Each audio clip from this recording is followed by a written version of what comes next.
Let you know. No. Let me fix my camera. Oh, what's going on with my camera?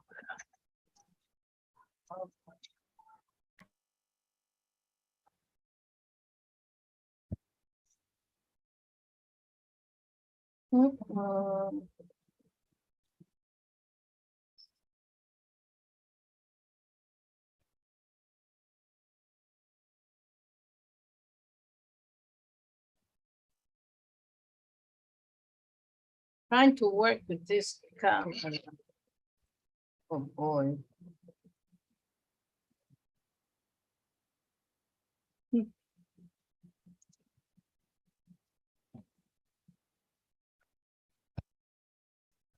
See, maybe like this may work better. Oh boy.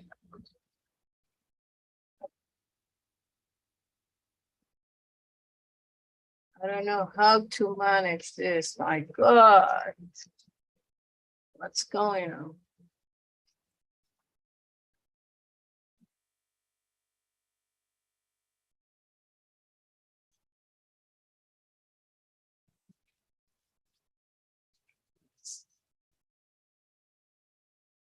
Oh boy.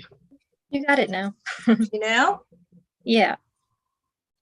How you doing, Chanel? Good. How are you? Think I have to increase my volume here.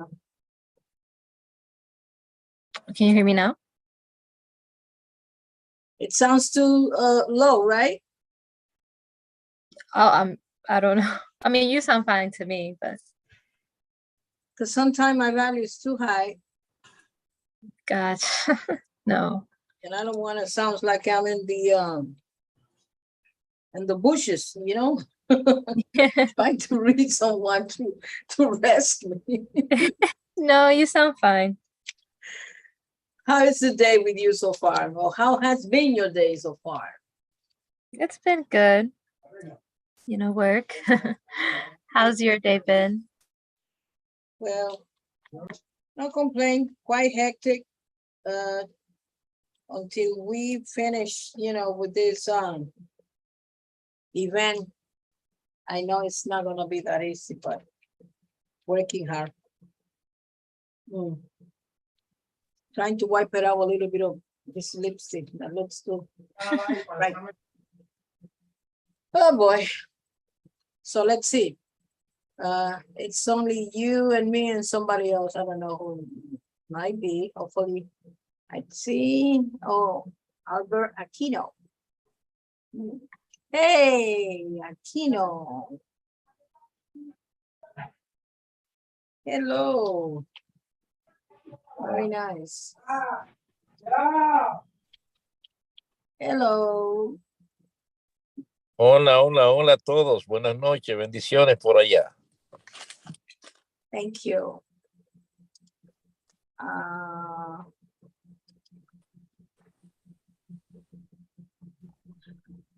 This is Albert Aquino from the Armory. It is possible. I would love to share some exciting things that are happening. Yes. So, yes, of course.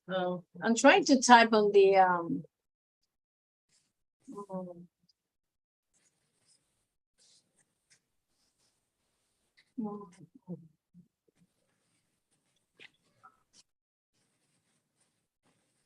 Chanel.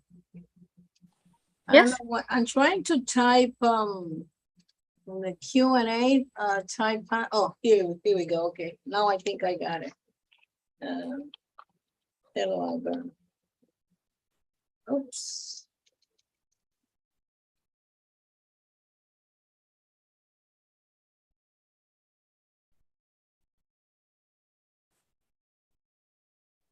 Thanks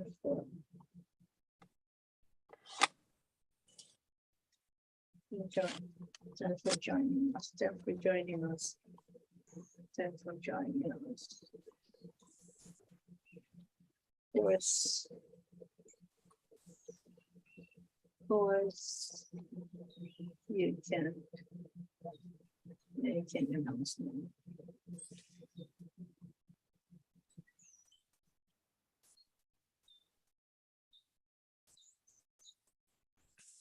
During the business. During the business, I suggest during the business.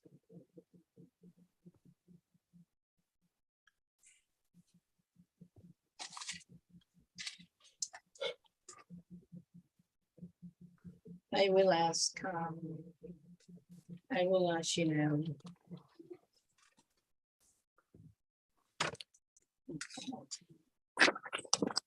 Screen.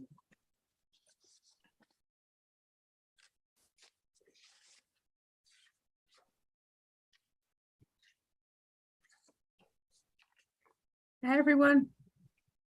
Hello. Okay.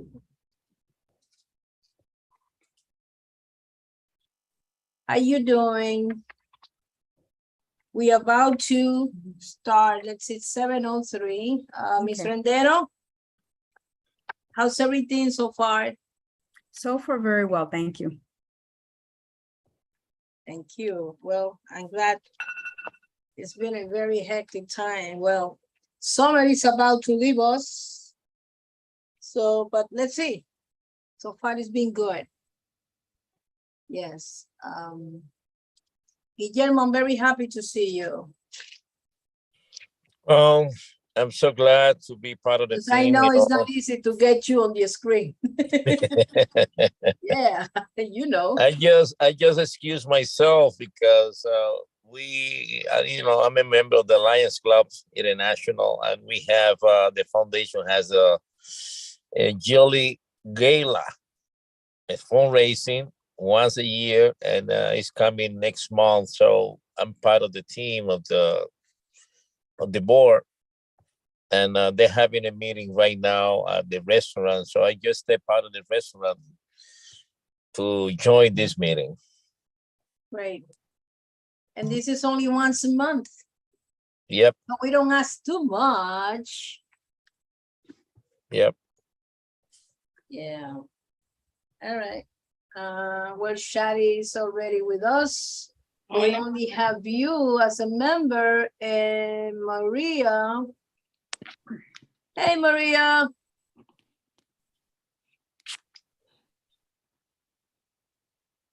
All right. Let's see who else is going to be with us. Full screen.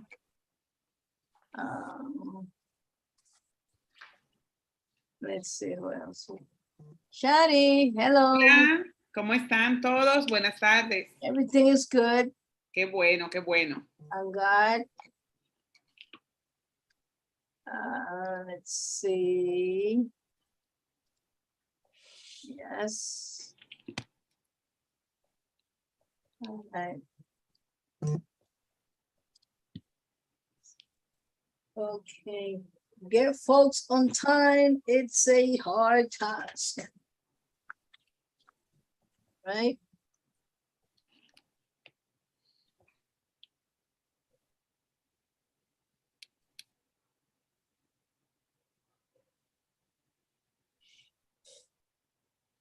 I'm gonna give 3 more minutes and then we're gonna go. Super late.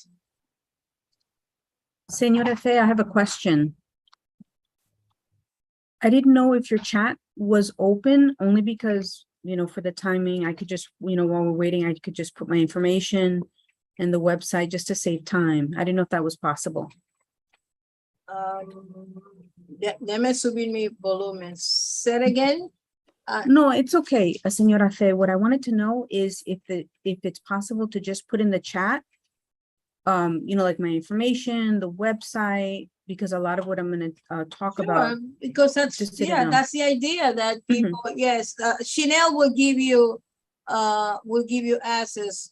Okay. Chanel. Well, we have the Q&A. It's not really a chat, Oh yeah. Okay. but I mean, if maybe you should be I able think that to she- enter some information in there. But she can do it as it is now, I think, right? Yeah, I believe She- so. Yeah, yeah, you just go in the chat and you put, you know, whatever information you want to share, everybody's going to see it. Yes. Yeah. I didn't know if it was enabled, because I don't see where you can put something in right now.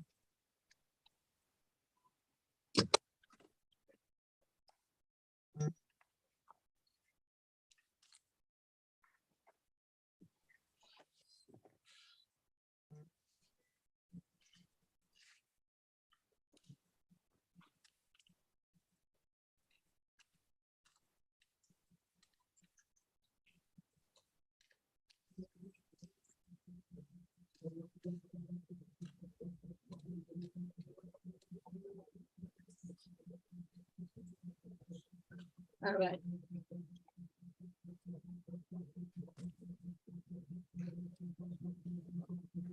Let's see who else we have.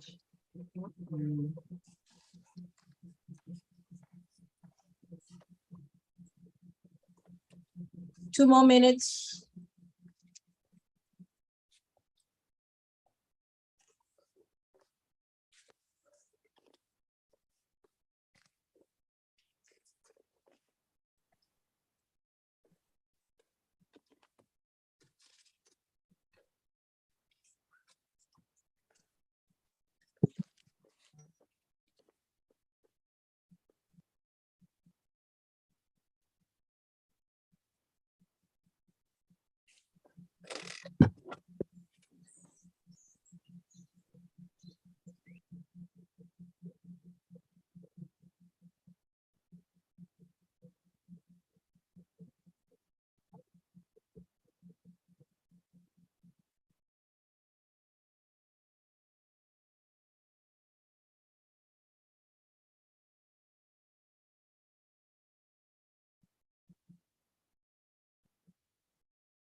All right.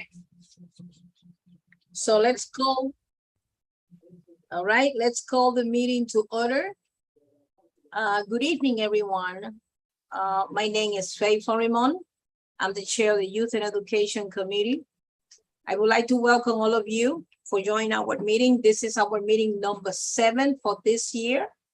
And today is Monday, September 12th, 2012. And this meeting has been called to order at 7:10 p.m. Just for the record, I would like to ask a member to introduce themselves for the, just for the record, please. Members first. I am Maria Luna, member of the community board and also member of the youth committee and the aging committee. I'm happy to be with all of you new members. I believe that we have few new members of this committee, very much involved in the education of our children and also on the well-being of the youth of our community. So welcome to everybody after a very short summer for me. Thank you, Maria. Guillermo? Guillermo? Guillermo? Well, I guess that he's listening to other things. All right, so let me just go ahead and conceal the, actually, I should just want myself to go over the agenda and then introduce our guest. So as you can see, I should say before anything that this meeting is being broadcast live via, I believe, YouTube and also Facebook, if I'm not mistaken. And as you can see on our agenda, we have 2 presentations, basically 1 presentation and a conversation more than anything else. Our first guest is Ms. Ingrid Renderos. She is the director of CUNY in the Heights, and she will be presenting CUNY in the Heights highlights in the I Hope program. So where you're gonna learn more to know about this new, initiative and what this program is bringing to the community. Following her presentation, you all gonna have the opportunity to ask her questions, and I hope you have a lot of questions because I know we're gonna learn a lot more about that.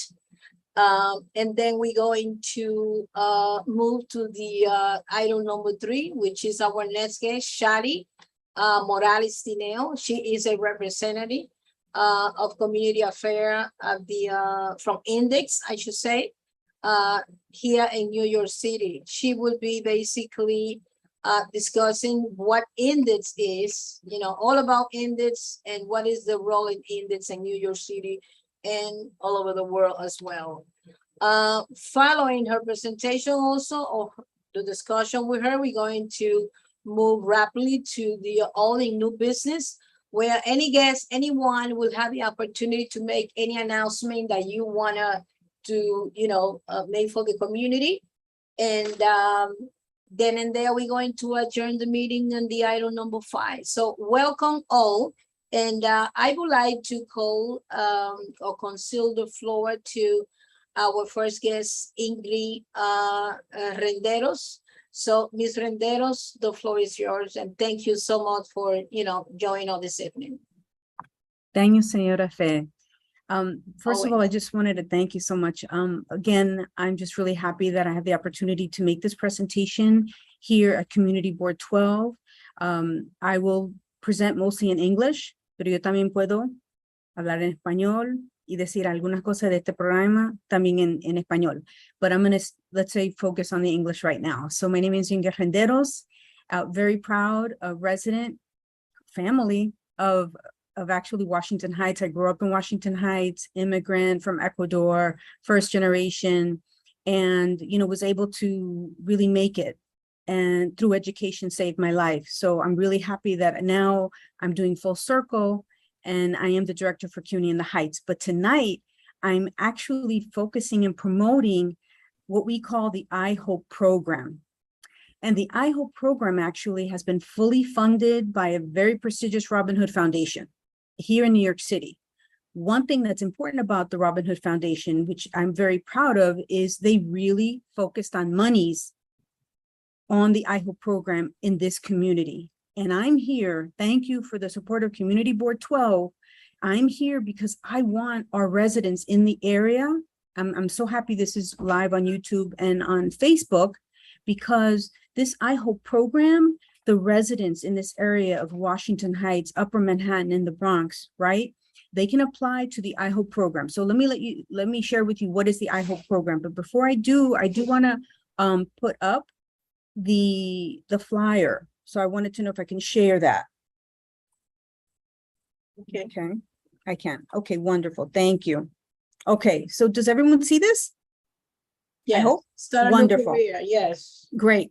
So the I Hope program, our line is start a new career in healthcare or information technology at no cost to you. In other words, through the Robin Hood Foundation, it's 100% covered. Your training in the careers in allied health, we call it, and also information technology, especially for cybersecurity. So before anything, let me just stop. If for anyone that does not know what is CUNY in the Heights, first of all, CUNY in the Heights is administered by the Borough Manhattan Community College. And the Borough Manhattan Community College is administering CUNY in the Heights. We're on Broadway, 213th Street. Forgive me, there's a little bit of noise in the background. If you hear anything, my apologies ahead of time. But CUNY in the Heights is on Broadway and 213th Street.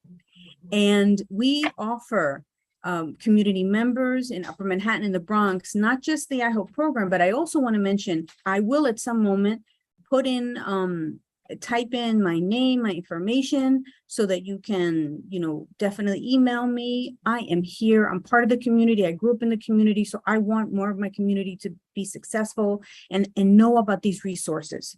Sabe todo lo nuestro, for us to just have dreams realized. So with that said, with CUNY in the Heights, so we also have programs that you can get your associate's degree, but we also have many free programs I will mention that we also have free English, what we call ESOL classes and career training. Please definitely email me after this. Okay, so back to iHope. So iHope, imagine this, iHope is the only program right now outside of Texas. There is no other place that this program is being offered, and it's fully funded by the Robin Hood Foundation. I am in the community right now. I respect the community. I grew up in this community. I want more members of the community to apply to this program. And this is what we're looking at, and we want to know, for example, are you interested in healthcare or IT careers? By chance, are you a single parent or a guardian? Are you over the age of 25 years of age? Do you live in Upper Manhattan or the Bronx, right? You can apply. We are definitely, I'm especially looking for single parents or guardians. And let's say you may have started college or you didn't start college, it doesn't matter. We want you to work with us, to come with us and walk with us, because like I can't stress enough, this is fully funded. So in a moment, I'm going to share with you all the benefits, and this is all true. So let's start. Okay, now the iHope program, right now our application cycle is open. I can accept applications to the iHope program. We are planning to have classes in allied health, and I'll get to which ones they are, and in what we call IT, especially cybersecurity. Right now we're estimated for late fall. We're looking at probably late October, the beginning of November. And the majority of our credit-bearing classes, like our nursing program for free, and I'll explain the details, that's going to start in the spring. But our application cycle is open right now. And I'm already getting applications, but I really want a lot from our community. So here we go. So let's say you fall in this category, right? Then I would say you definitely can apply for the iHope program, right? To start your pathway to career in the fast-growing field of healthcare information technology. And basically in a matter of months, you can earn a certificate, and you can definitely, for me, that's what I believe in. And that's my dream for I want to call on my families that I know in the community, for just betterment for your family by being part of the iHope program. One thing that, let me also come down a little bit here, right? Here, and I'm going to blow this up a little bit so you see it. Here is my contact information. You see here? Here's a phone number where I can be reached. And by coincidence, I will admit, my team member, her name is Ingrid Hapa. So we're two Ingrids, which is not that common. But so I'm Ingrid Renderos, the director of CUNY in the Heights and the lead for the iHope program. And my team member who will be answering the calls, her name is Ingrid Hapa. Okay. Now, one thing about the iHope program that is, we got a lot of, I want to say, solid reputation from the following community partners. We have an understanding that we will work together. These are very well-respected big community partners in the Bronx and in Manhattan. And they are Wedco, Nimic, right here in the Heights. We've got POTS and Bronx Works. So I also wanted to give out a special respect for, we will be working very closely with these 4 organizations also. So let me get into, and I'm going to make this just a little bit smaller so I can highlight all the benefits, if you can imagine this. And this is all true. Okay, so let's say you're like, you know what, Miss Ingrid, I'm ready. I'm interested in doing this. Tell me a little bit more of the benefits. Okay, let's say you are a single parent or a guardian, and let's say you have children, right? And you're over the age of 25. What I will say, though, that this is what we're looking for. We're definitely looking for single parents. If by chance you may live outside of this area, we will look at it, the application, but do know that we want most of the monies to go to community residents in Upper Manhattan and the Bronx. Okay, so this is what we promise through iHope if you apply, or you know anyone. Oh, and one more thing. Do know that you can also contact me if you or someone that works for an organization in Upper Manhattan, in the Heights, the Bronx, Inwood. I'm definitely available to make presentations or come physically to community-based organizations to talk to staff, to let them know that we're taking direct referrals for this program. So if you apply, right, these are the benefits. First of all, any of the programs that you apply to and you get selected for example, we have EKG and phlebotomy for health professionals. We have medical billing and coding. We have certified nursing assistant. We have licensed practical nursing. And we also have cybersecurity. So these are the IHOPE programs that we are accepting applications for. And if you apply and we review and you were accepted into the program, do know that one, if you have children that are that are under the age of 6, do know that the childcare is covered. So you can study and you can go to school, and we will cover 100% of the childcare for the children that you have that are not in school. We are working directly with WEDCO, one of our strong community partners, to do that for anyone in the IHOPE program that needs that. The other thing is, in the IHOPE program, you get a free laptop, you get a hotspot while you're with us. You also get access to the student support services such as tutoring, a peer mentor. You're going to have what we call a career, actually, we're going to get into that, a career navigator, advisor, who will help you, because our goal is that you come into the program, you're part of a family, you're part of a familia, we want you to succeed. And what this program, thank goodness, through the help of Robin Hood, we want you to finish, to start with us and finish, right? So then, once you know that you can get all these student support services because you're part of BMCC, and also our 4 community partners are offering all these wraparound services, whether it's food pantry, if you need legal services, my goodness, all types of help, respectfully, if you need to help with getting social services, anything you need so that you're not blocked to go to school and finish the IHOPE program. We also have a champion for you, the career navigator, and that person wants to make sure that you successfully graduate from the program, and that they will be the person to help you with getting your internship or your job. So that is also our focus. It's the training and also to help you get that first job when you finish the IHOPE program. We also will offer free Metro card. We also offer access to emergency funds if needed. So all of that is the IHOPE program. The goal here is, if you ask, okay, Ms. Ingrid, what do I do to get started? After this presentation, I'll make sure that Community Board 12 gets the flyer, gets the refillable application.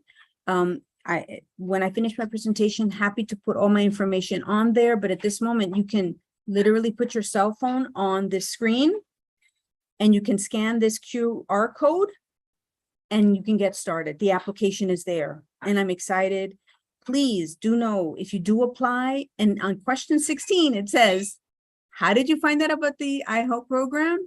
Please put Community Board 12, because I also want to get back to the community board members from Youth and Education Committee and let them know how many really, found out about the program. Okay, so that's the IHOPE program. I strongly recommend anyone that's interested, anyone that works for an organization. There are various well-known, respected organizations here in the Heights and in Inwood. They're going to be getting emails from me. So I'm here and I'm excited about this program. I want it to be successful. I meet with Robin Hood once a month to let them know what's happening. And I'm at the point where we've got our website, we've got our flyer, we've got the refillable application. We have a team that I'm putting together. I'm the lead that will take care of any student that gets accepted into the program so that they're successful. And for me, that's really important, that the money stays here in the community. So I know I said all that in English, but I'm finished, Señora Fe. That's it. Yeah, that's it. But it's for Well, real. It's funded. We're gonna leave your contact information so people can take a picture of your screen, so to make Yes. it faster, so they don't have to write it. So, but I suggest that they can take a picture. Absolutely. With a telephone, so they have your Mhm. contact information Yes. right then. Mhm. And yes, I would like to actually open up the floor for our Callies. We usually allow members to ask questions first, and then we proceed with the general public. Yes. So in this case, I believe only members tonight, very surprisingly, only Mhm. Maria and Guillermo and myself, of course. Mhm. Maria, Guillermo, do you have any question for Ms. Rendero? I have a few questions. Thank you so much. I mean, should I go ahead? Go ahead, Hello? Maria. Okay, okay. Yes. Thank you so much for this information. Mhm. One question. Yes. Do you have to have documents? Is this for people who are not undocumented? Or, you know, do they have to prove that they have documentation?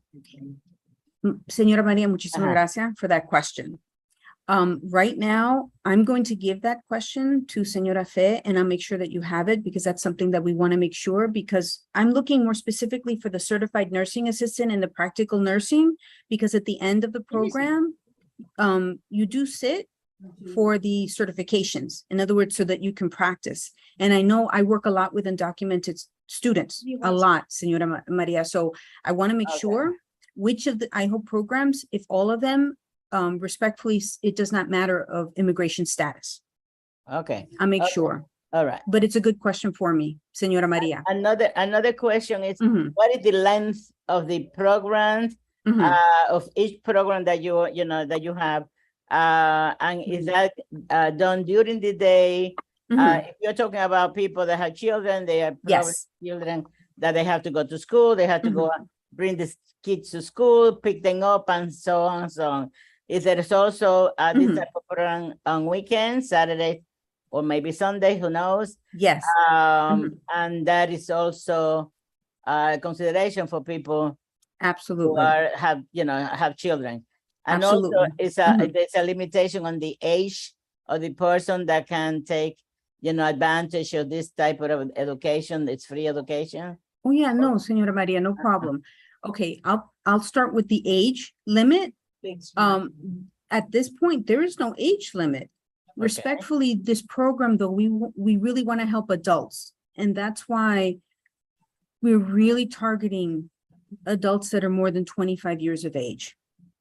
Okay. One thing that I will mention, Señora Luna, before anything, is even though I made the presentation in English, I will be sending to Community Board 12 the flyer in Spanish, but the programs, Señora Maria, are in English. Okay, so I don't want to say that. They're in English.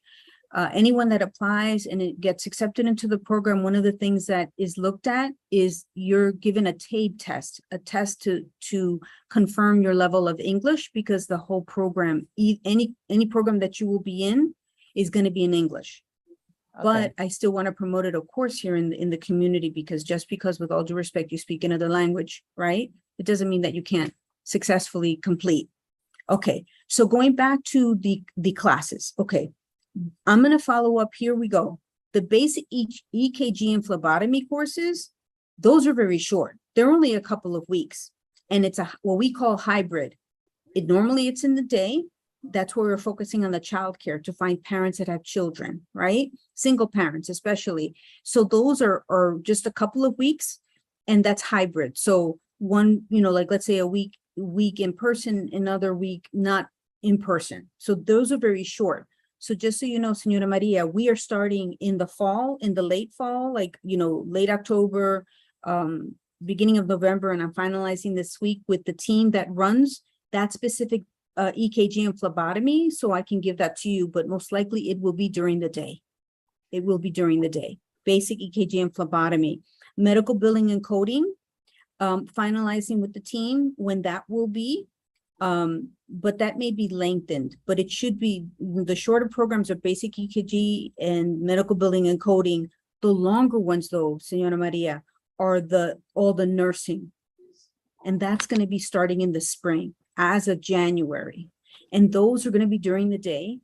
And they are also going to be months long. One of them, which I'm pretty certain is a licensed practical nursing, is going to be at least a year. So it is a commitment. And those are for credits. The basic EKG and phlebotomy and medical billing and coding, those are, you know, pretty short. The commitments, you know, maybe the medical billing and coding is maybe a couple of months, if that, with all due respect. EKG and phlebotomy, very quick. But when it comes to the nursing, any of the nursing, it's going to be a little longer. And the cybersecurity, I'm confirming, but that will be in the spring. So that may be the semester to get your cybersecurity certificate. But that's something that I will also give to Community Board 12, so that that can also be part of, like, I want to call it the package that goes out again. And those were very good questions, Señora Maria. And one more question for now. Yes, no problem. We are talking about young people and parents and things like that. Are you making an effort to attract male to these programs? Because we do have a lot of young people that have dropped out from high school or maybe have had some problems with, you know, legal problems, and they need a assistant on, you know, on making them go the right way. And this is a fantastic thing since it's free. Oh my I God, think we are yeah. leaving behind the young male from, let's say, from 18 to 25. They have no direction, and we should probably guide them the right way. And they also parents, they also are children. I think that giving them this opportunity, not just to females, I think that it's extremely important because we have a lot of young people who have been, that have done some errors, mistakes on their life, and we need to give them some support and direction in how to continue building on their education and the future education. Well, Señora Maria, I'm really happy that you asked that question, because that's why, let me move up.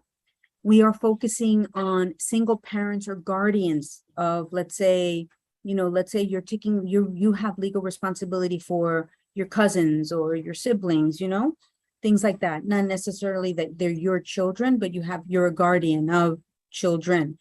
But really, we're not focusing on just female. Como si se madre soltera, not at all. Maybe many will be women, but we also definitely want, I hope, to attract men who are single parents and or guardians. So I do want to stress that.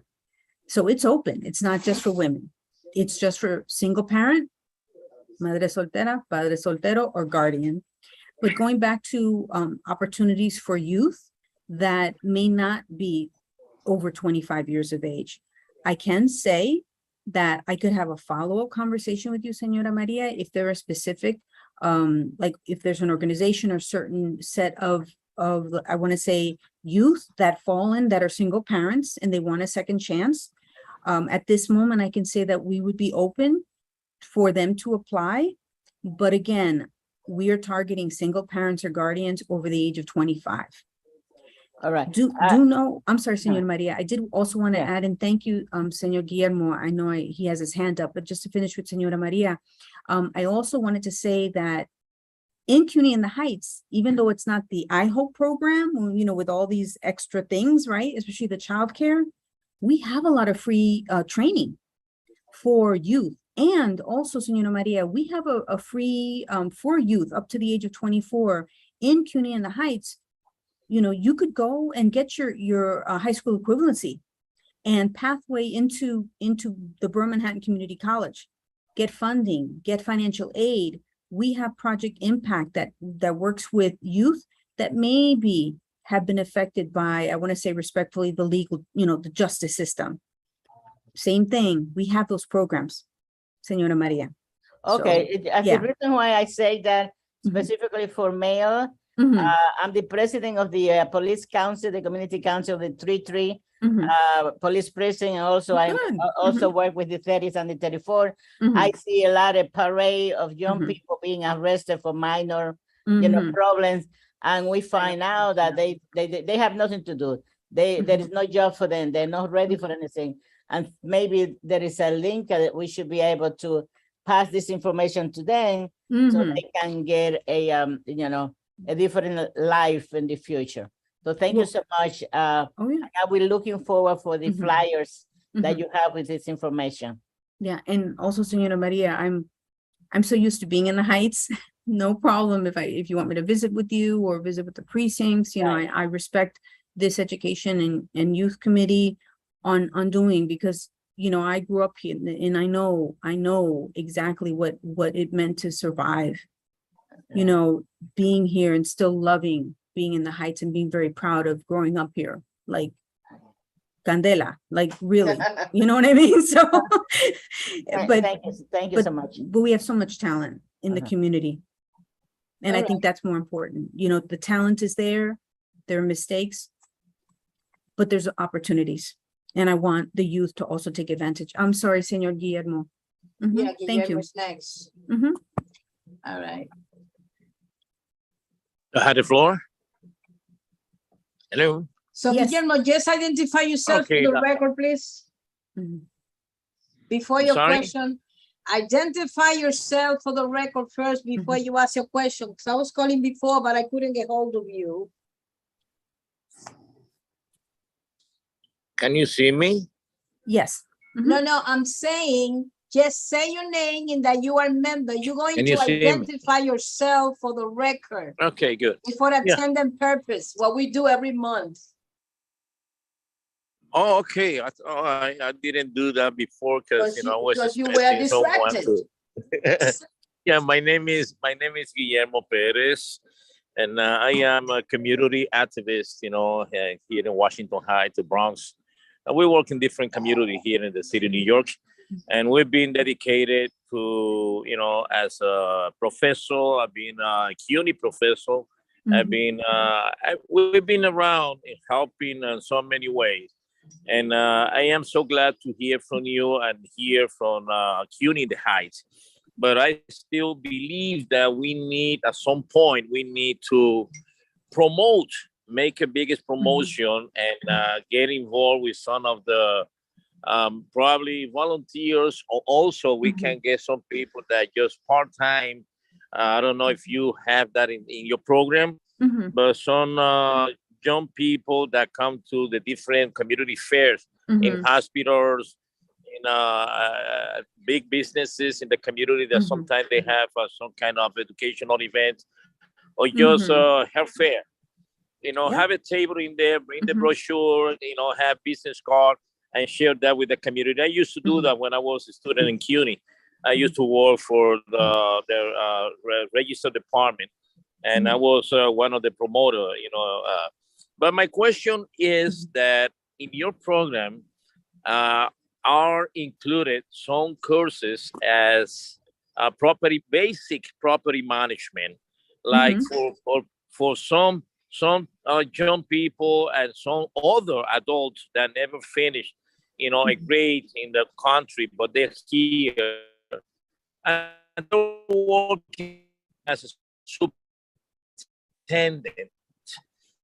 One of the things that I did before was the law about tenants and landlord law, electric, basic plumbing, basic carpentry, responsibility, becoming a superintendent, how to be, that kind of courses that they get a certificate, they put that certificate with their resume, and when they go looking for job, they bring something with them. Mhm. And also the class of to be a notary public. I don't know if CUNY in the Heights are promoting that type of classes. Mhm. I know CUNY in the past used to charge a small amount of money, to support the program, but some of them also are just free.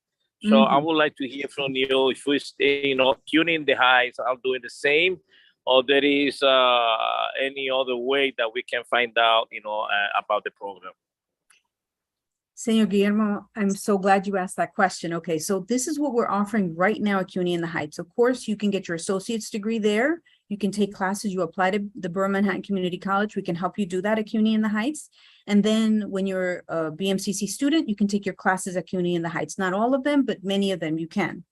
And we also at CUNY in the Heights have what we call the free classes, right? Right now, the following are the ones that we offer for free. And again, I can give the package to community board so that you know exactly all the classes and also who specifically the person that can tell you even more about these programs. But real quickly, CUNY in the Heights, we have free classes in ESOL right now. We have multiple ESOL classes going on.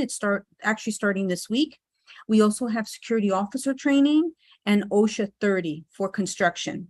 The other, which actually I noted, Notary Public, plumbing, real estate, right? Those types of certificates.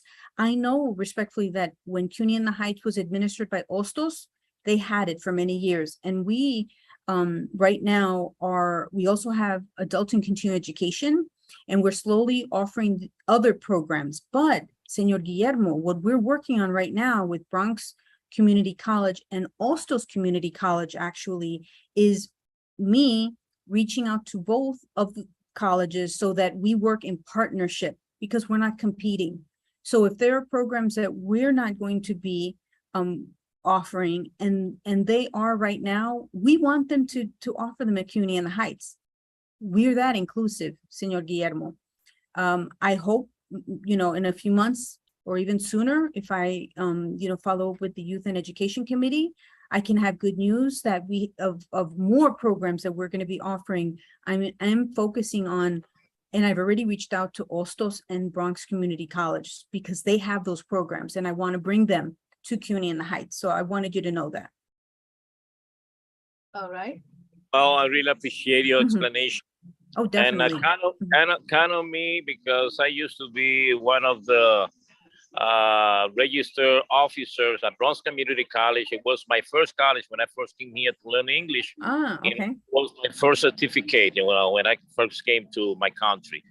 So I'm open to give you a Mhm. hand, kind of meet with you at any time, and anything that we can do for you,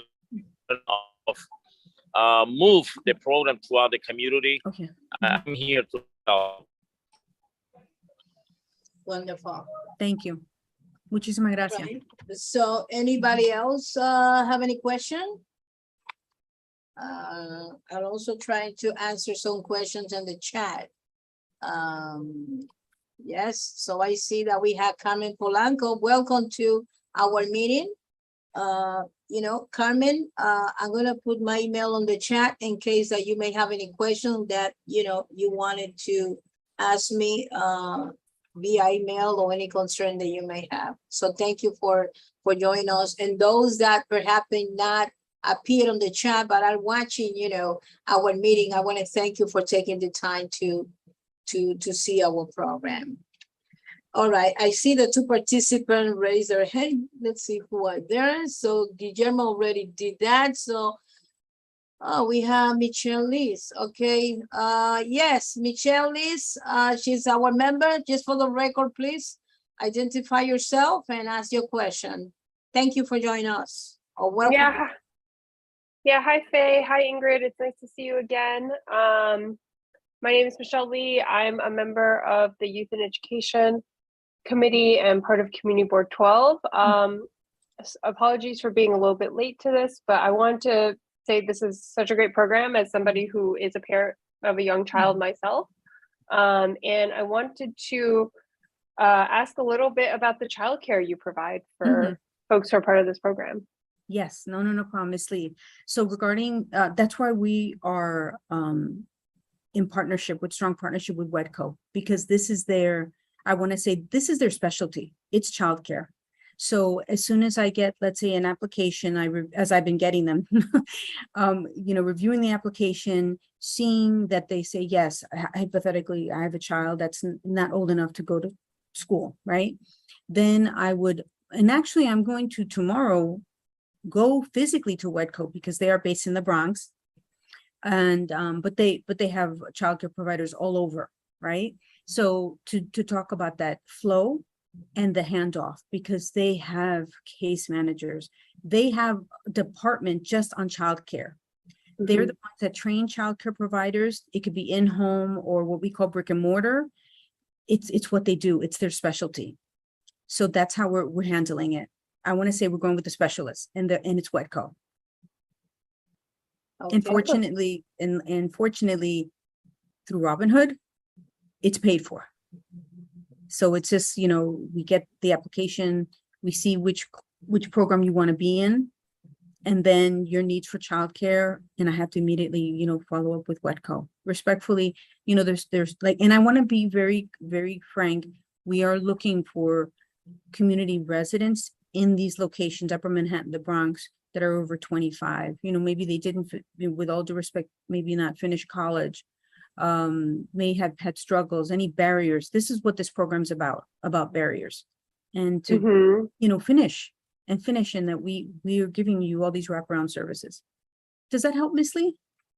Yeah, that's so helpful. As somebody who's recently been seeking, you know, daycare spots, I've been, you know, with the recent governor's announcement about Mhm. daycare deserts in Upper Manhattan, I've definitely Mhm. found it challenging to find childcare. You know, Mhm. like many daycares will say, "Hey, we're full. We're not accepting enrollment." So I think this is amazing. If it just makes it easier for folks to go to school, get the education they want, Mhm. and also have childcare, which Mhm. I think just in and of itself can be hard to find in And- the neighborhood.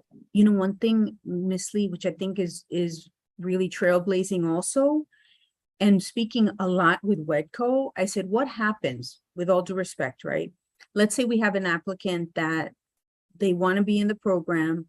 Let's say they have a young child, but they may want someone that they know to take care of their child.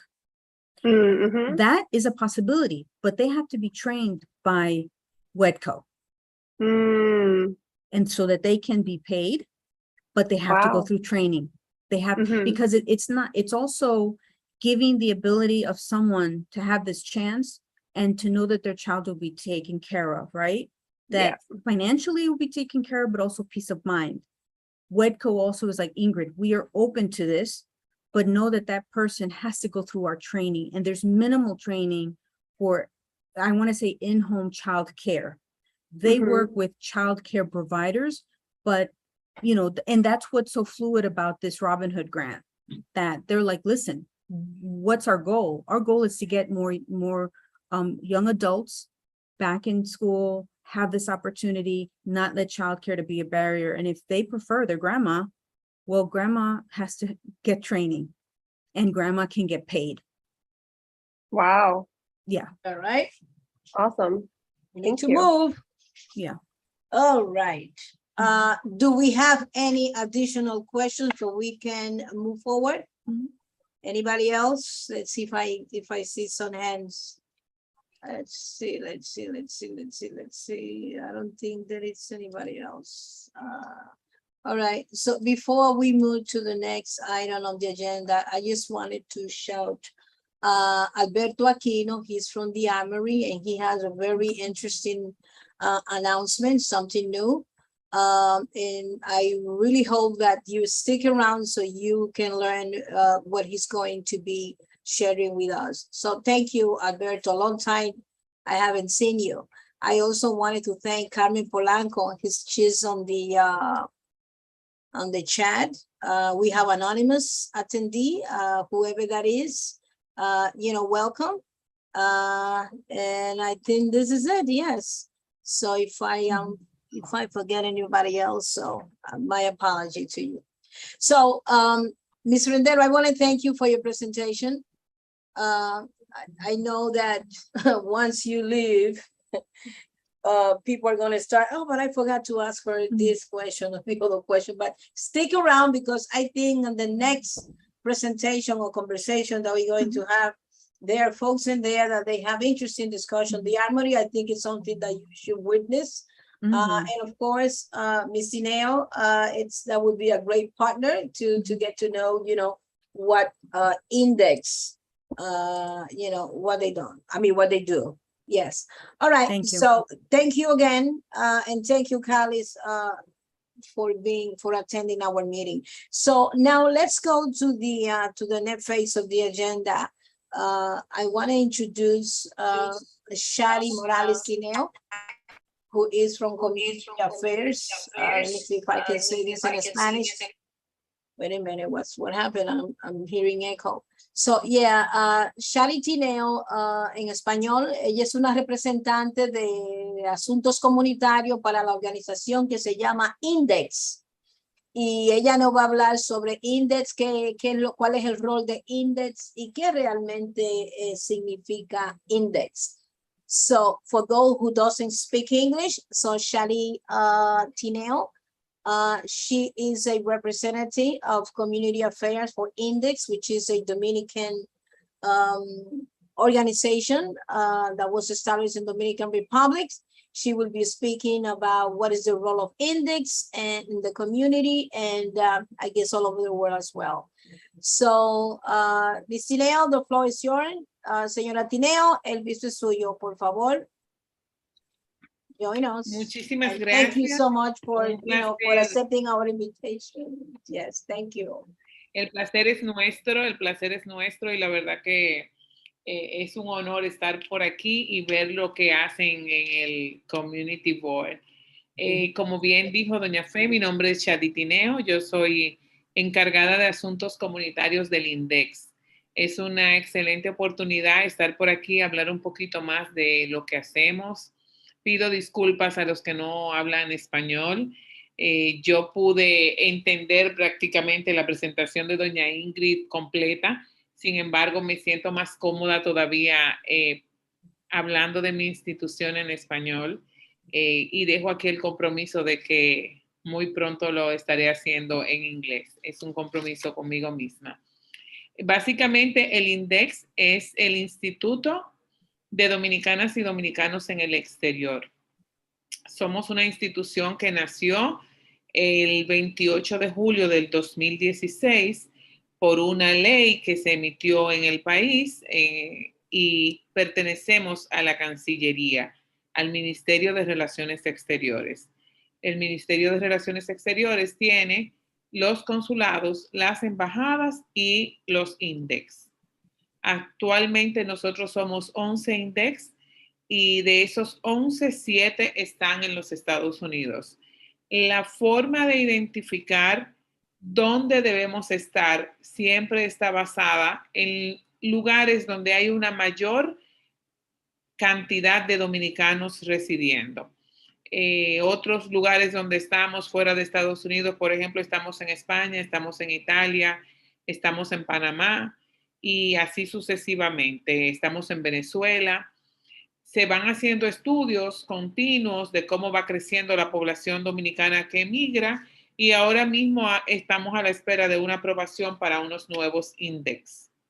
Básicamente nuestra misión, la razón de ser nuestra, de existir como institución, es promover y ejecutar estrategias, programas y propuestas que están dirigidas a la comunidad dominicana que residen en el extranjero, con el propósito de fortalecer los vínculos sociales, económicos y culturales con el país y con las comunidades de origen.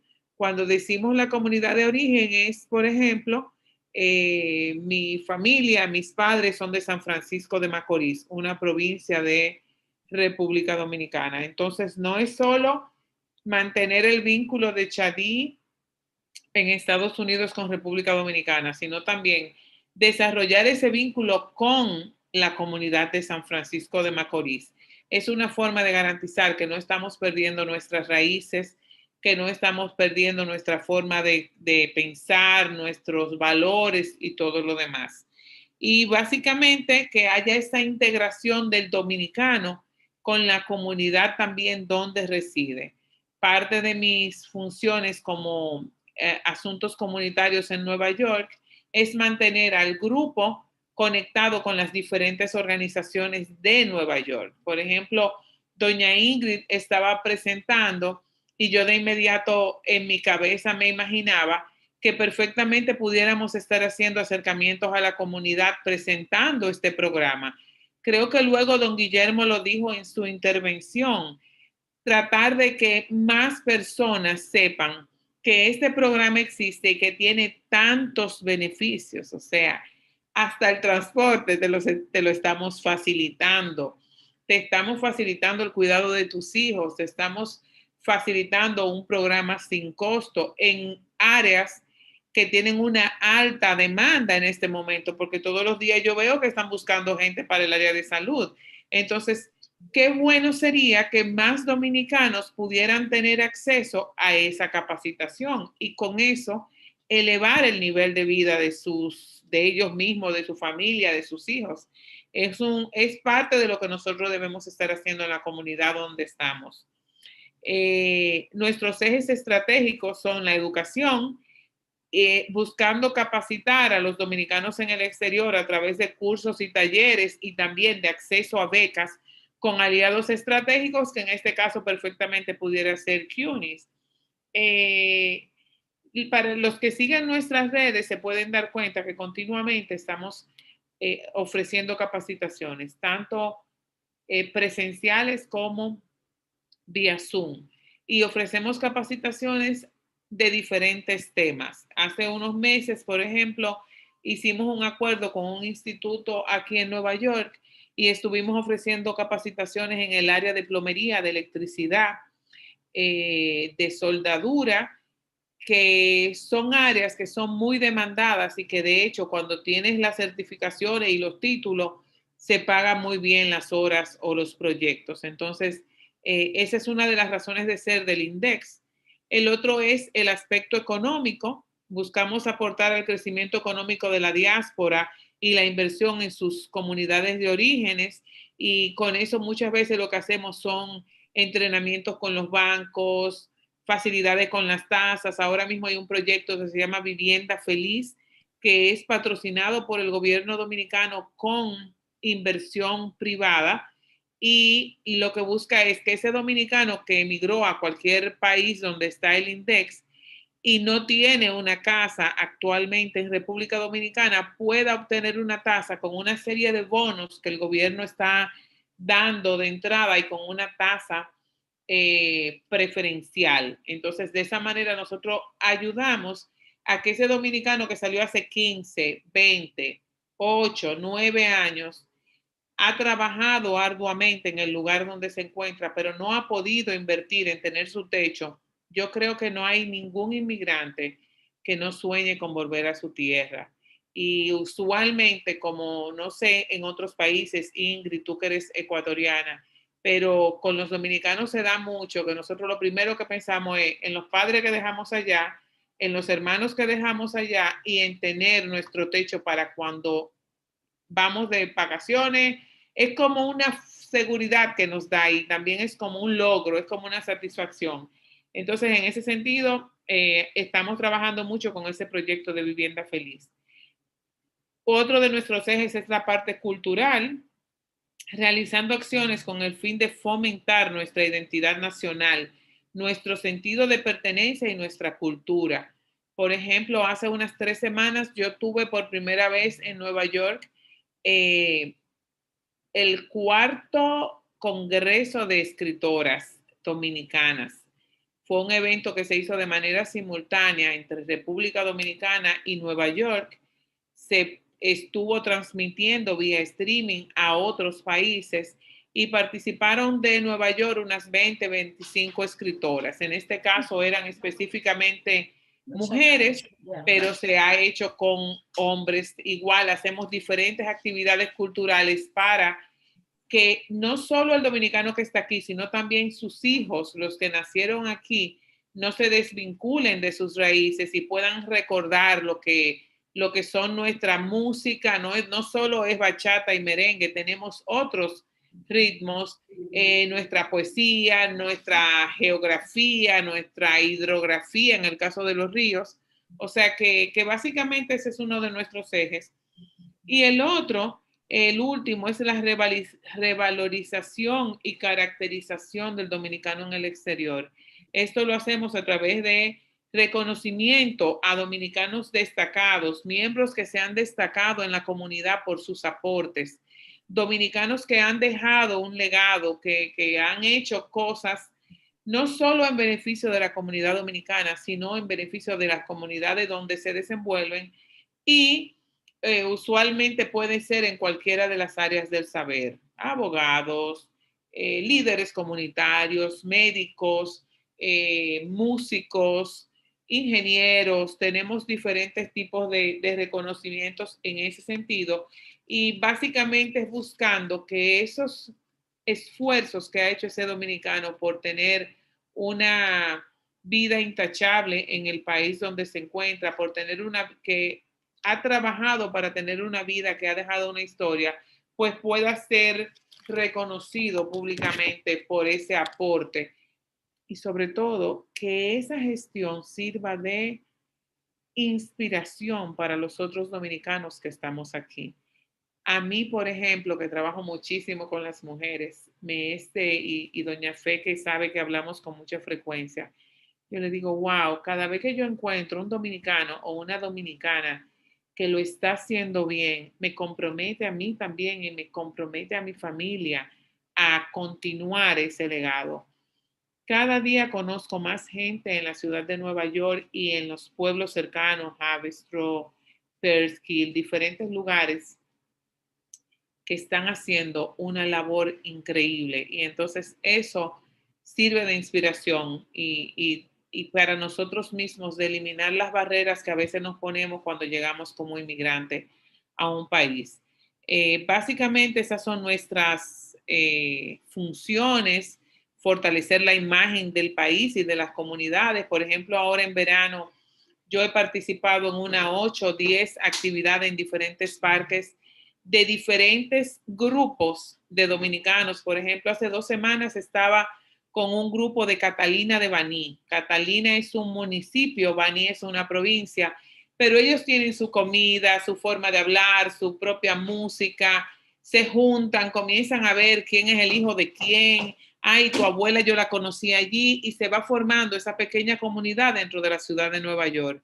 Estuvimos con la gente de las Matas de Farfán hace cerca de 3, 4 semanas y ellos hicieron una tarde completa de comida de las Matas de Farfán, que es una comida diferente a la de otras regiones de nuestro país. Y así, por ejemplo, siempre participamos con Puerto Plata, con La Vega, con diferentes lugares, buscando fortalecer esa relación con las comunidades. Ya dije de fortalecer la identidad nacional a través de la cultura, de mejorar el idioma español. Por ejemplo, ustedes que trabajan con la parte del board de educación, acaban de aprobar que 50 profesores dominicanos de español vengan a Nueva York, creo específicamente a través de ADASA, doña Fe, la organización que trabaja con las escuelas. Y esos 50 profesores que tienen una certificación y una capacitación en español específicamente van a estar dando clases a profesores aquí. Eso es parte de lo que hacemos con fortalecer esa identidad nacional y asegurar que el manejo del idioma. Los valores patrios, usualmente cuando es Día de la Restauración, Día de la Independencia, de nuestras diferentes fechas patrias, pues estamos trabajando en la comunidad en base a esas fechas. Básicamente, mantener la integración de la diáspora y ejecutar programas que contribuyan a elevar la capacidad que tiene el dominicano donde quiera que se encuentra. Nuestras oficinas están en el consulado. Cada Index tiene una red social diferente porque, por ejemplo, Index Boston publica, notifica lo que están haciendo allá, aunque con frecuencia lo que está pasando en un Index se puede ver en el resto de las redes. Trabajamos mucho de la mano con los consulados en los lugares donde nos encontramos. Y en el caso de Nueva York, pues hemos recibido un gran apoyo de nuestro cónsul cada vez que hemos necesitado contar con ellos. De igual manera, por ejemplo, estamos trabajando y apoyamos de manera irrestricta el proyecto de Jóvenes y Policías Cruzando Puentes que dirige doña Fe. Tanto el consulado está siendo parte y ha sido parte anteriormente, como el Index que inició el año pasado con la participación. Y entendemos que es un proyecto importante porque involucra a la comunidad, involucra a los jóvenes que definitivamente son el futuro. En la medida en que nosotros que somos más adultos vamos pasando ese liderazgo y vamos apoyando a esos jóvenes a que tengan un futuro mejor, pues de esa manera tendremos una mejor sociedad.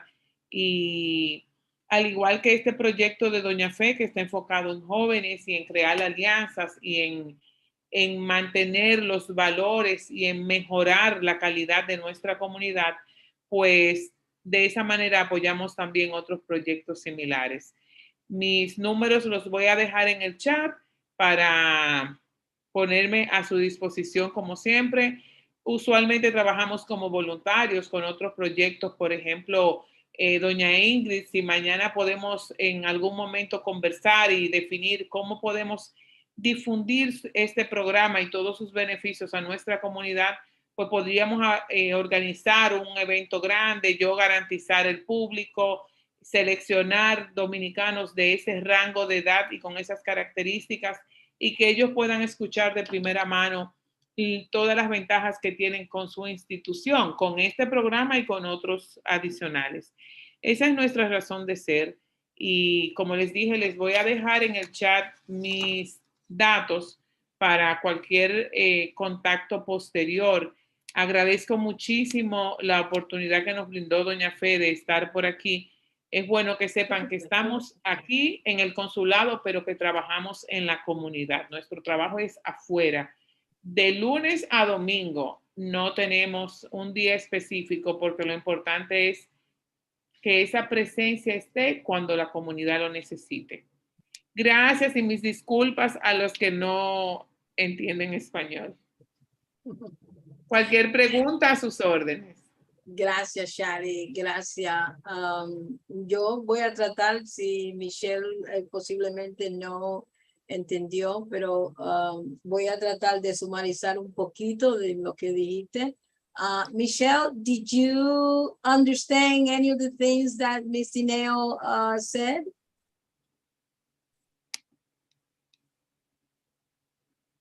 Michelle? I guess she got, all right. So anyway, in the minutes, we're going to I will have to translate that in the minutes. But basically, I understand and the way that you stated. I think one of the main goal of Index Dominicans, females and males in the out of the Dominican Republic it's one of the main goal is to expose the work that they are doing, give them the tools, help them in any possible way in which the Index can help them to become how do you call give them the tools so they can advance in their careers or whatever path they have decided to go in life. It's looking into also preserve the Dominican culture and exhibit, what everyone is doing outside the country as well. But one of the things that she indicated is that they are very interested in working with different organizations and different community. And as she said, they already have 11 organizations or branches all over the world, including, she mentioned Panama, in Europe, I believe they are in Italy. She also mentioned, of course, here in New York. She also mentioned, let me see, what was the other country? Venezuela as well, and so forth. So I think the key number here is 11 Index branches, all over the world. One of the things that she also mentioned, let me see, they want to reinforce the Dominican culture. And the also reinforce the national identity. What was another thing that she also I took note on it. And yes, I think that it is important to understand that in her role and her position as a I will say she is the director of community affairs, but her role is bringing entities and individuals together for networking and looking opportunities so people can not only get to know our culture and itself, what many Dominicans are doing, but also to bring them together with other folks, regardless their nationality. But it's just to expose them And once she bring those folks together, so they both will be exposed at what is it that we are doing and what can we do together. I believe that one of the things that she's interested in, I understood, that she would like, she paid close attention to what Ms. Rendero from CUNY, was saying. And I believe that there is some possibility that they're gonna work, she's gonna find ways so they can find way to work together. She also said that she's going to put her contact information on the chat. And basically, if I can put this in a few words, I think one of the main thing is just to build a relationship, expose what Dominicans are doing and make sure that whatever good work they are doing, so they can bring that back to the homeland and exposure then and at the same time let the Dominican who outside the country it's put in the country, I would say, it's enhancing the reputation. So and this is, I know that it's a lot more to say, but I just wanted to offer what I understood, part of what I understood. It's a lot more, of course, but I don't know if anyone has any question for Ms. Tineo. Let's see. Yeah, Ms. Rendero. Yes, Ms. Rendero. Thank you, señora Fe. Y señora Yes. Tineo, para mí es un placer y me encantaría conversar con usted después. Así va a Mañana, ser. Mañana yo le escribo, yo tengo su correo electrónico, ya doña Fe nos había puesto en contacto antes y le prometo escribirle e iniciar un proceso de acercamiento. Muchísimas gracias, señora Shali. Gracias a usted. And going to, let me bring down my hand, let me lower my hand. But I also wanted to say in English that that's really important, like what she's doing at the consulado level, because even myself as an Ecuadorian growing up in the Heights, even as an Ecuadorian, I feel that I was adopted growing up in Washington Heights, and just the majority of my friends growing up were Dominicano, even though, there are other nationalities and cultures and races now in the Washington Heights Inwood area. And there's so much to be proud of. And I like that she mentioned that it's not just for Dominicanos that have immigrated, but for their children.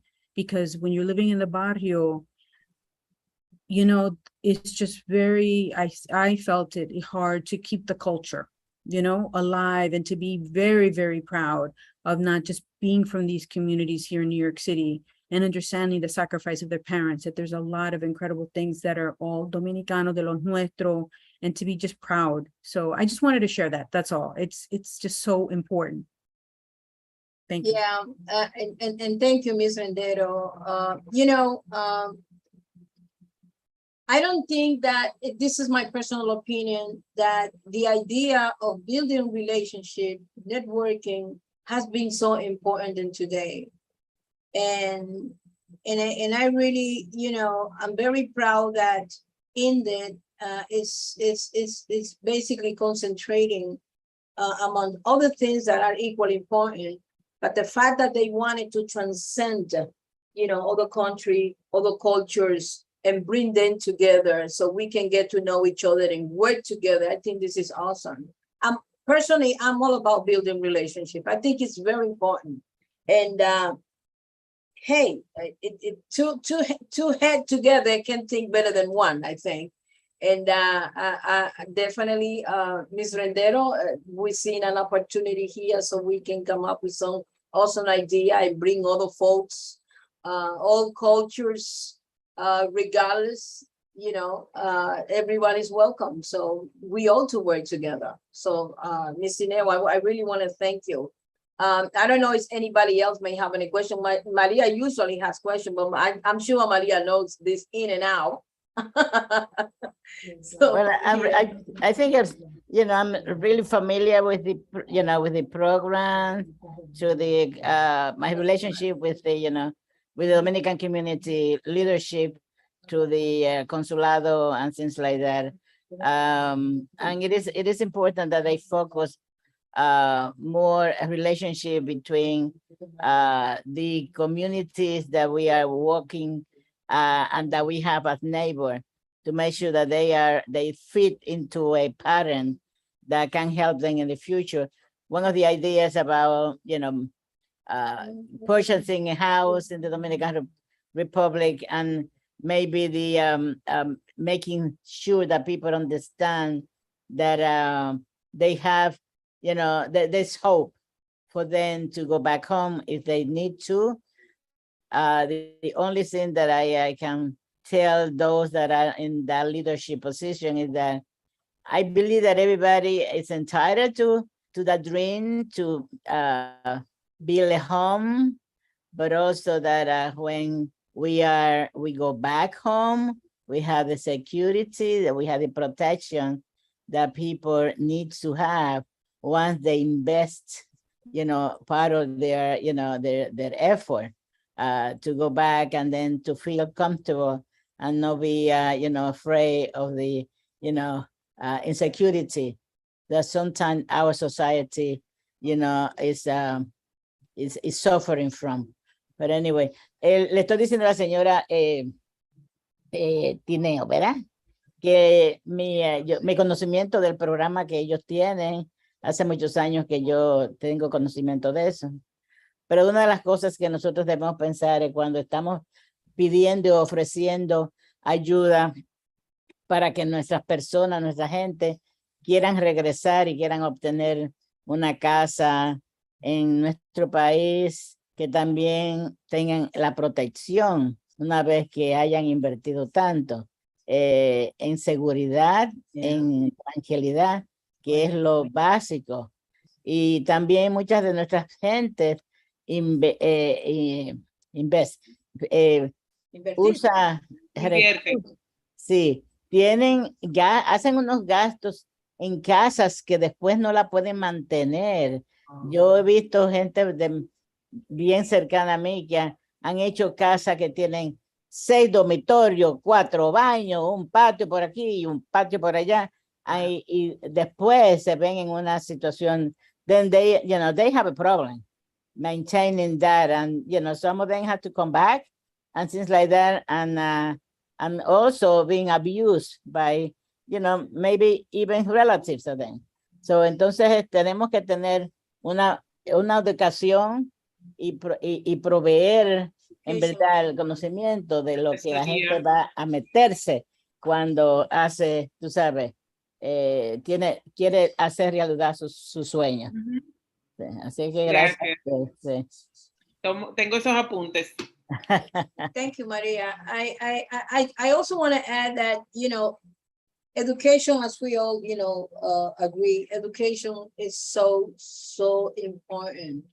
And I'm very glad that Index had made education, like the main priority, because I see education like the root of any progress, any advancement that individual wanted to encounter. They have to definitely concentrate on education and giving the tools that folks need to educate them, train them, and go, with an extra mile to prepare them. I think this is really awesome. It really is.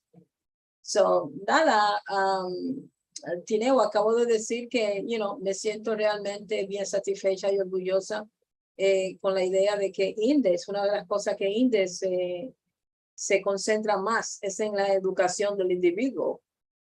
Yo personalmente siento que educación es la raíz del progreso, de todos los avances que un individuo, una persona quiera, tú sabes, avanzar en su vida o lo que sea que quiera hacer, you're never going to go wrong in investing in education. It's the best investment that anyone can do in themselves. So pienso que Index definitivamente es algo que aplaudo mucho y me siento muy orgullosa que una organización, nuestra esté haciendo algo que es tan y tan importante.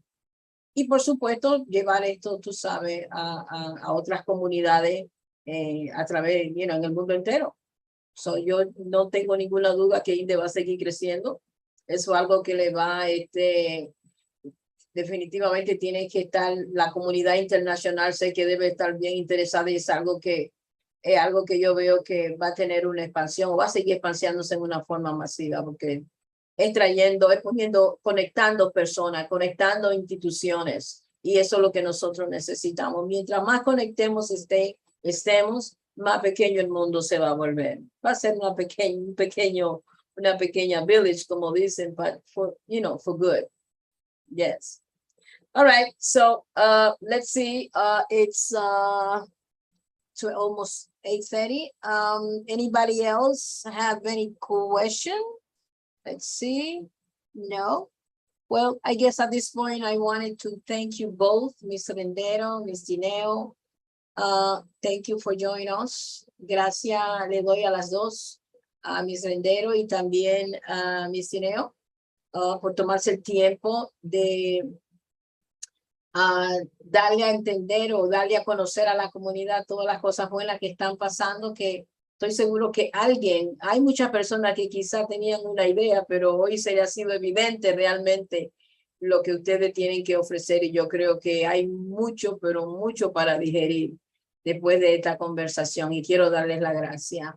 Le quiero dar las gracias a mi colega también por hacer preguntas porque eso es bien importante, aunque se vea un poquito, mucha gente quizá no lo tomen a face value, pero déjenme decirle, yo soy de las personas que me gusta cuestionar porque cuando uno hace preguntas, otra persona también va a aprender, porque hay personas que no hacen preguntas porque son tímidas o porque piensan que la pregunta no va a tener ningún tipo de validez o es una pregunta tonta. Nada es tonto, siempre hay algo que aprender. Así que vámonos a volver bien preguntones como María, que me encanta eso.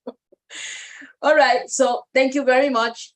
Si tienen 2 o 3 minutos, quédense para que oigan el anuncio que va a hacer el The Armory. So, lo que voy a hacer es que voy a, déjame ver, bueno, antes que ellos vengan, creo que es prudente seguir en el orden de la agenda. So, yo quiero reportarle a ustedes, como ustedes saben, en octubre 1 tenemos el 6º aniversario de la caminata. So we're going to have the 6th anniversary of Partnership Walk and Resource Fair in support of youth and police building bridges.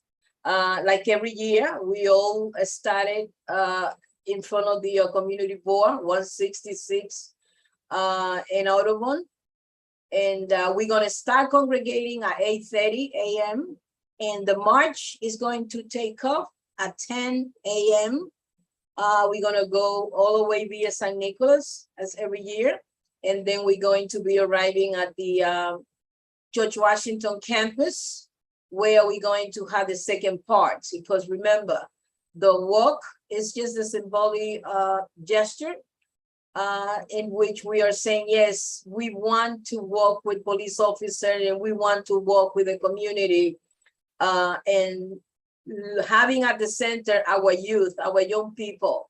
So we're going to a designated area where we're going to have fun, part 2, which is at the field of the George Washington. I really want to thank all the other folks that has been a very instrumental part on this, like the 33rd prison, the 34th prison, the 30 prison, the 32 prison, the 26, and of course, George Washington High School, George Washington campus.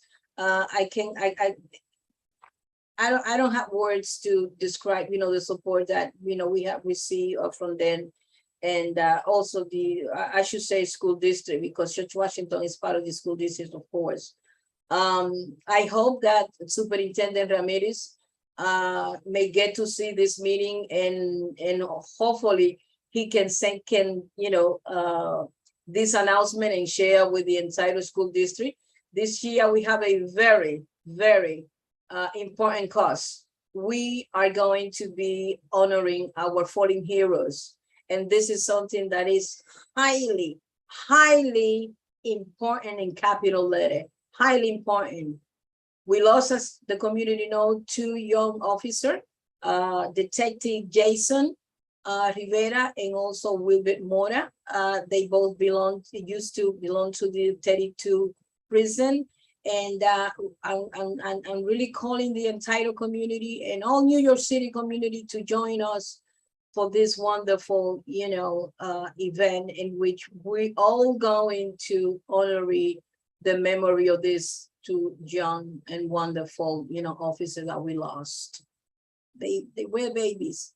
So the invitation it should go out officially. The official invitation should go out, meaning letters tonight and tomorrow, and we'll continue. Folks that wanted to reserve a table, I will be sending the registration form, because you have to register, so we know exactly who is going to be allowed to be on the field. And remember, this is open to especially non-for-profit organization, public agency. This year, definitely all business can come. The only thing is that we're not allowed is to sell nothing. If you happen to be a private business, not a non-for-profit organization, yes, you can make the community aware of the resources that you have available, the services that you provide.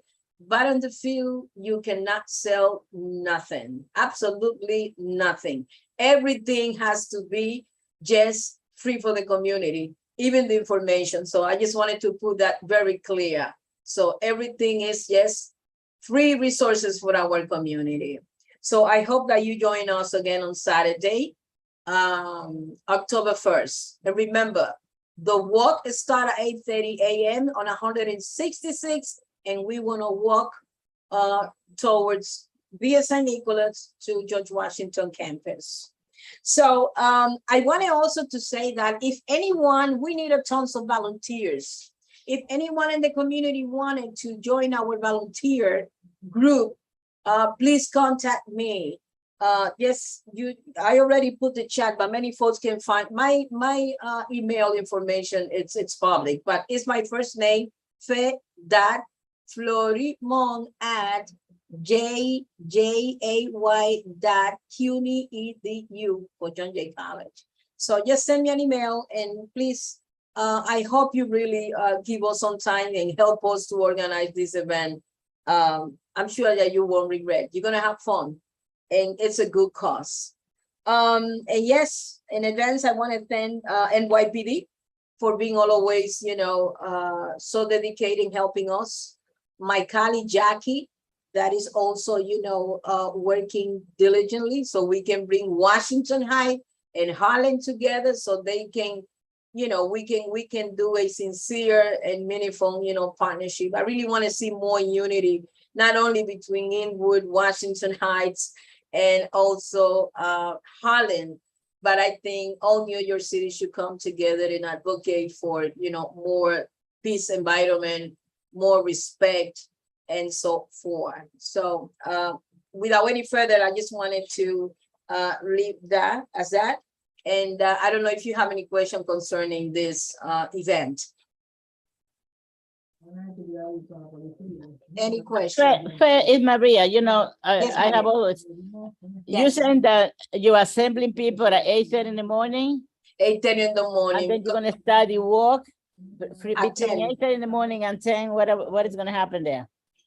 Well, while we congregating, of course, we're gonna be, we're gonna be organizing by group, who group is going to be up front and so forth, and in chronological order, I should say. Okay. And there we're gonna have coffee. We're gonna mingle with with everyone. We may have hopefully the board of president, or maybe get brewers as well before they coming.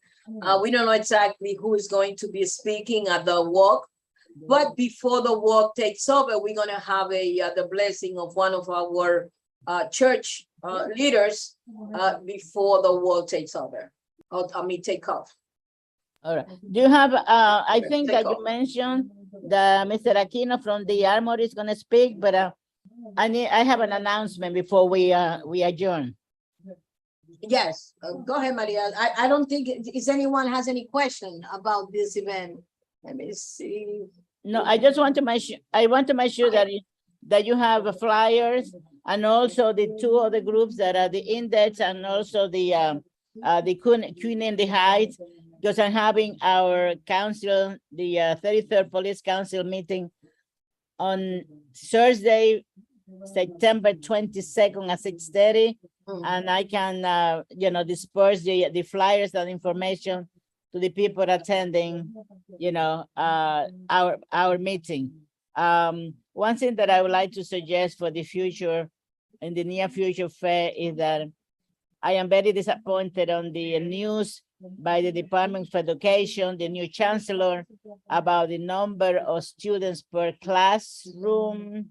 I think that the numbers, they are going to be having children, 20 kids in a classroom, 25 and so on and so on.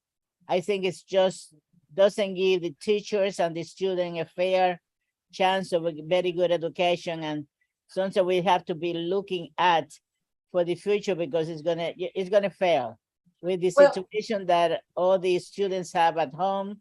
Not every child is happy, not every child has a room to study at on their apartments, wherever they live. We need to take care of, you know, some situation that is going to affect the education that they will be receiving when there are 20 kids in one teacher or 25 kids in one room with a teacher and a helper It and is a too much. assistant. It's not gonna work. It should not work. But anyway, is too that's much.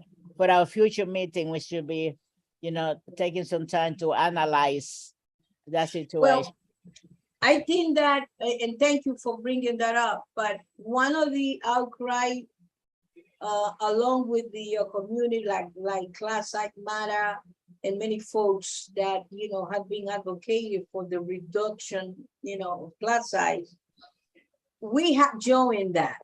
And we had even advocated our budget for that for years, maybe I would say probably a decades. You know, we've been advocating for that. I was really hoping that this new chancellor was going to work on that. I really thought that he was going to come up with some new initiative, especially now after COVID, that, you know, everybody was, you know, was studying basically virtual. I thought that going back into classroom, they're going to really considering the risk of, you know, and the repercussion that, you know, COVID actually bring along with it. So, but I think that that's something that he had not necessarily thought about or have not said anything about it, or it seems to be like, it's like nothing had happened. But I really hope that since this is the beginning of the year, I really hope that he changed his mind and consider reducing class size, because 20 kids in a classroom, it's a lot. 25, forget it. So to me, it's like there has not been any change. We just continue talking about the same thing, but I don't think that we are seeing any major, you know, improvement in that respect.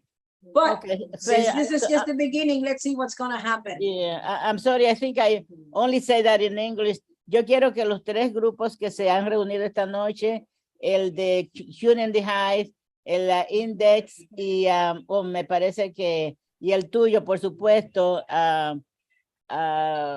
working hand in hand with the bridge, with the police, que me den los flyers que para yo poder distribuirlos I will en send- la reunión que tenemos, que va a ser una celebración de Hispanic Heritage en septiembre 22 a las 6:30 en el precinto 33.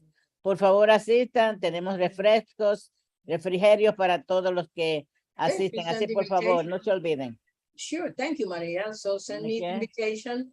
Okay. And by the way, we need volunteer to organization that can give us donate copies. Like this past Saturday, I distributed 500 copies back to back, which is the equal of 1,000 flyers. And I have several, you know, colleagues that came with me. We have a former explorer that was, you know, helping us. And yeah, you know, we spent almost the whole morning and part of the afternoon. We left close to 4 o'clock, since we are right there around like almost like 3 or almost, I mean, like 10:30 or 11 o'clock. That's when we arrived, and we were in front of the chicken fillet. In that corner, we had a table, and we were able to distribute it, 500 flyers back to back again, that this is the equivalent of 1,000 flyers. And let me tell you, people really pay attention to that. And I think hopefully folks will join the cause and support us, because this is something very Well, important. everybody that is on this meeting on in YouTube, and it's gonna hate me, but this coming Saturday, Hey, Maria. Columbia University is having a health fair at the Haven Avenue Plaza, 168th Street and 4 Washington Avenue. It's open to everybody. Bring those flyers and distribute them there. Make sure that they know that I invited you, because I'm gonna be part of that. But I mean, just keep popping on my head.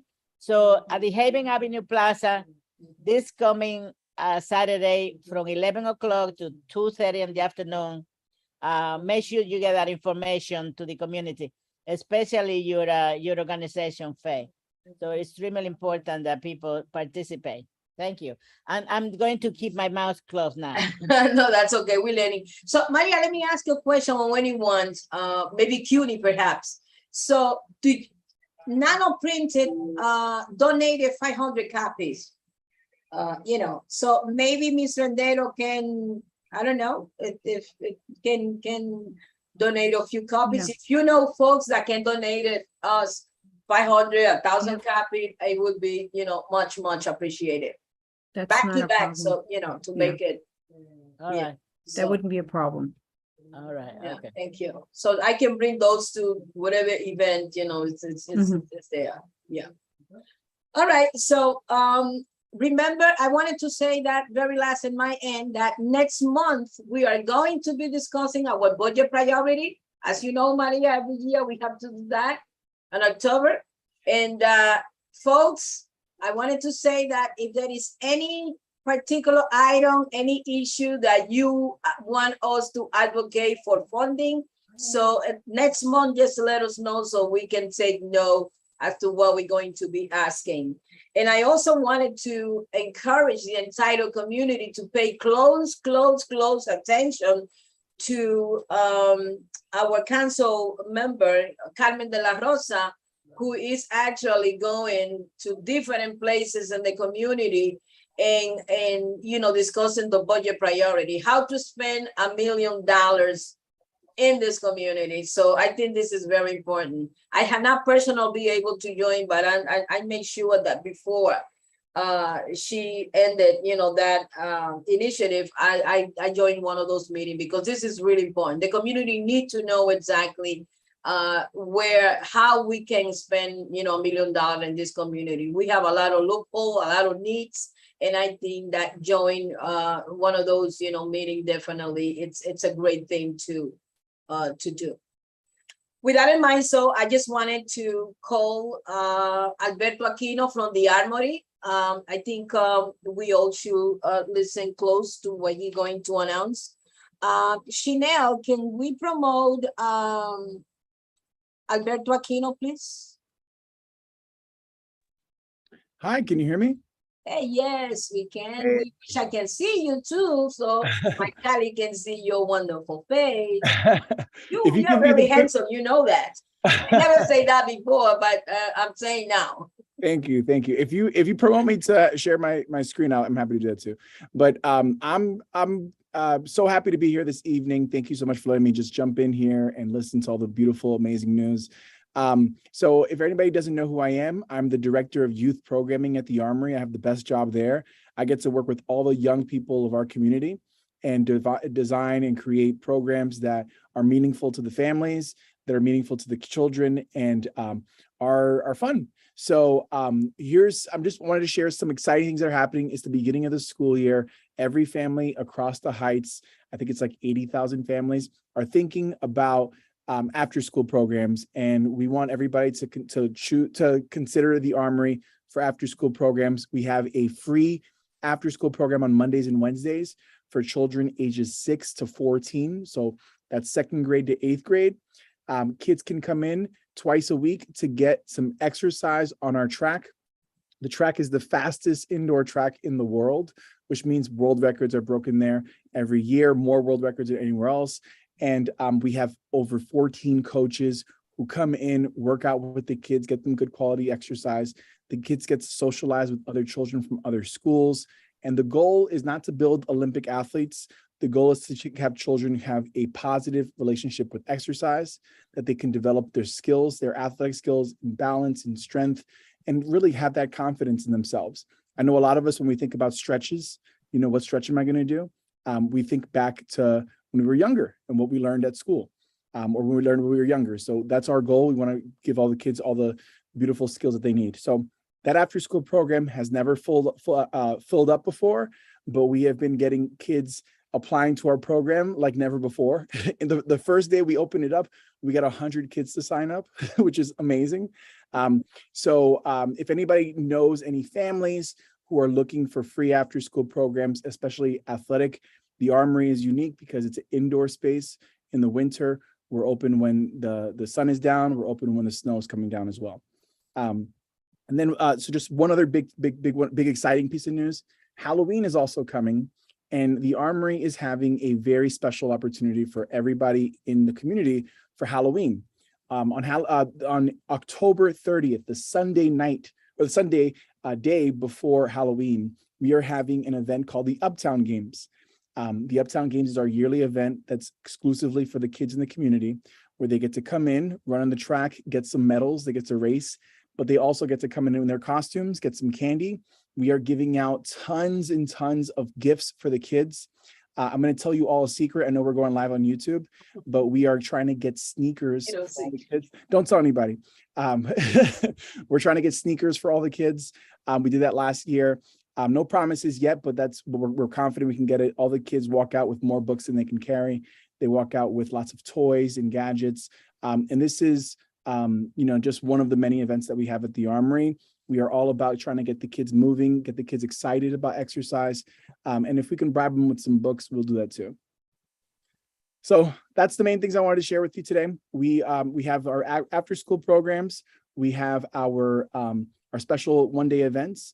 There's a lot more things that we do that is outside of youth and education related.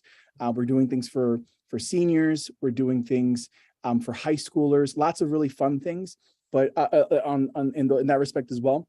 But I really wanted to come here today to talk about those two because our youngest ones need those opportunities. I'm happy to answer any questions. Yo pienso que yo no puedo decir todo lo que en español porque la idioma no es mi primero. So I can try. Okay, so en el Armory tenemos este año programas para las familias que son gratis, que son de deporte de atletismo, de campo y pista, y es los lunes y los miércoles a las 3:30 hasta las 5. La programa es gratis y es muy divertido. Hay mucho más, pero eso es la información más importante. Para las familias en la comunidad, ellos siempre están buscando algo en la comunidad que es gratis, pero también que tenga buena calidad. Y yo pienso que tenemos eso en el Armory. Tenemos entrenadores que son que tienen mucha experiencia, pero también están ahí porque ellos trabajan bien con los niños. Y a veces eso es más importante. Pero eso es todo que tenemos este año. Y también tenemos un evento cerca de Halloween en el 30 de octubre. Durante el día es un programa gratis que tenemos juegos en el track para la comunidad entera. All right, how'd I do? That was good. Okay. Very good. So 2 things I would like to suggest before I concede the floor to my colleagues who may have questions. Sure. If you send the flyer, I don't know, Glenny can also maybe give your hands on that, but if you send it to me, I can definitely ask the board to share with the community. And also looking at the resource fair on the first Saturday of October, we're still time to you can have a table so you can bring whatever announcement like Halloween activity that you just mentioned. Maybe you can also, we can put some, you can dress your table with some kind of announcement like Halloween kind of things So make it very appealing so he can come and, and the parents. Yeah. What do you think? I love that idea. So I am actually having a second child on October 4th. You busy? So my wife is in the hospital right now Oh. because just because she wanted to get something checked. That's why I have, that time of the year is always funny. The Armory does a lot of beautiful big things, but we actually have a small team. So getting coverage, it takes a little bit of work, but I'll talk to my team and see if it's possible for us to get some representation there, because this is an important opportunity to get people the voice out. We go to a lot of like schools during their PTA meetings. We try to make a presence for sure, so people could talk to us, because being an Armory that is big stone walls and gates on the windows, it could be a little intimidating. We definitely will try and be there. Thank you for extending that invitation. Congratulations, and Glenis and Alberto for growing the Aquino family. Hey, Yes. the next Hi, generation. Maria. I'll probably see you tomorrow at the Armory meeting. Both of you are going to family. I'm going to attend the Armory meeting tomorrow afternoon.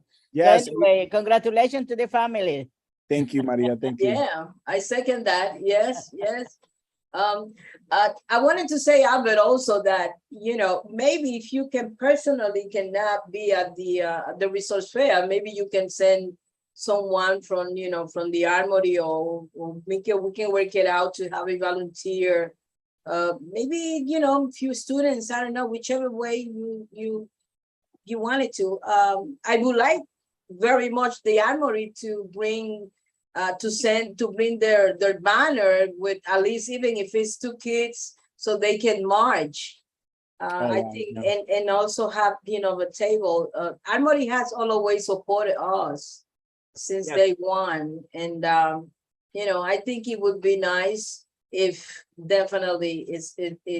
if you can actually march with us and have also, the table. This is October 4th? October 1st. October 1st. Okay. Yeah, sorry. The 4th is the It's a Saturday. It's from 10, the fair resource is from 10 to, not even, because at 9 o'clock, people who decide not to march, but be at the resource table, so they can just get there as early as even 8 o'clock, because we're gonna have the setting of the table from 8 to 10 o'clock. So everybody who's going to have a table there, they have to have the table set by 10, because the march will be arriving around 10:30, let's say. The march is not really that long. So, but by the time we arrive there, so everything, God willing, will be set. So you may want to have someone at the table and maybe have 2 or 3 kids with a banner, so they can also take some cover. I love it. I love this Think opportunity. about it.